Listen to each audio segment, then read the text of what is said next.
Diamond સિટીમાં શાંતિપૂર્ણ રીતે ઉજવાતા ધૂળેટીના પર્વમાં કતારગામ વિસ્તારમાં અસામાજિક તત્વોએ માજા મૂકી હતી. કતારગામના બાપા સીતારામ ચોક પાસે આવેલી રૂક્ષ્મણી સોસાયટી નજીકથી પસાર થઈ રહેલા એક નિર્દોષ પરિવાર ઉપર લુખ્ખા તત્વોએ હુમલો કરતા સમગ્ર પંથકમાં ચકચાર મચી ગઈ છે. આ હિચકારા હુમલામાં મહિલાઓ સહિત 12 જેટલા લોકોને ઈજા પહોંચી છે. ધૂળેટીના દિવસે એક પરિવાર પોતાની ગાડીમાં સવાર થઈને રૂક્ષ્મણી સોસાયટી પાસેથી પસાર થઈ રહ્યો હતો. તે જ સમયે રસ્તા ઉપર ઊભેલા કેટલાક લુખ્ખા તત્વોએ ગાડી ઉપર ગંદા પાણીની કોથળીઓ ફેંકી હતી. પરિવારે આ બાબતે વિરોધ કરતા મામલો બીચક્યો હતો. અસામાજિક તત્વોએ દાદાગીરી કરી ગાડીની ચાવી નીકાળી લીધી હતી અને અભદ્ર ગાળાગાળી શરૂ કરી હતી. ઝઘડો એટલો ઉગ્ર બન્યો કે લુખ્ખા તત્વોએ ઉશ્કેરાઈ જઈને પરિવાર ઉપર હુમલો કર્યો હતો. હુમલાખોરોએ હાથમાં પહેરેલા ભારે કડા અને લાકડાના ફટકાઓ વડે પરિવારના સભ્યોને બેરહેમ રીતે માર માર્યો હતો.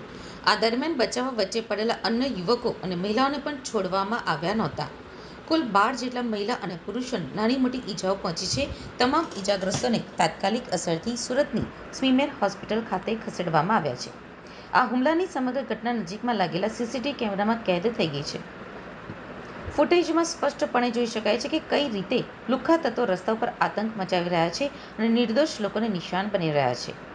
આ ઘટનાની જાણ થતાં જ પોલીસનો કાફલો સ્મીમેર હોસ્પિટલ દોડી ગયો હતો અને ઈજાગ્રસ્તોના નિવેદન નોંધવાની તજવીજ હાથ ધરી હતી.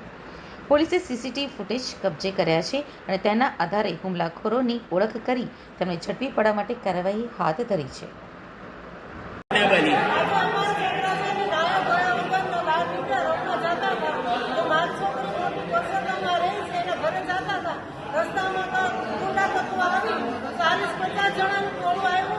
મારી વહુની છોકરાની ઓઢણી ખેંચી અને મારવા માંડ્યા. છોકરાને ઢીંચેને પાટવે એવી માયરા બહુ માયરા છોકરા ગાડીની ચાવી કાઢી નાખીને ગાડી પાડી નાખીને છોકરાને કોઈ વસ્તુની ધ્યાન ન દેતી એટલો બધો માયરો. 10 વર્ષના છોકરાને હાથ પકડીને ઘા કરી દેવામાં આવ્યો. બૈરાઓના કપડામાં કાઢી નાખ્યા છે. એ લોકોનું શું અદા ઈરાદો તમને નથી ખબર. એ લોકોને અમને એમ નથી ખબર કે ધૂળેટી હતી તો એના હાથમાં કલર હોવો જોઈએ ને, પણ એના હાથમાં લાકડી હતી, કેબલ વાયર હતા, ઢોલ હતી, આ પથ્થર મારો કર્યો. આ બધું શું હતું? 10 વર્ષના છોકરાને પટ્ટા પણ મારવામાં આવેલો છે ને નિશાન પણ છે. આ બનાવ ક્યાં ગયું?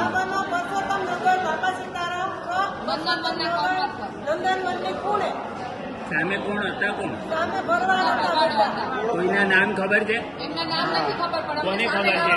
ચહેરા બધા અમે ઓળખી જશું. એમાં 2-3 ના નામ છે ખબર. ભાવો હતો, કાનો હતો, ગૌતમ ભરવાડ હતો. આટલા 3 નામ આપે છે.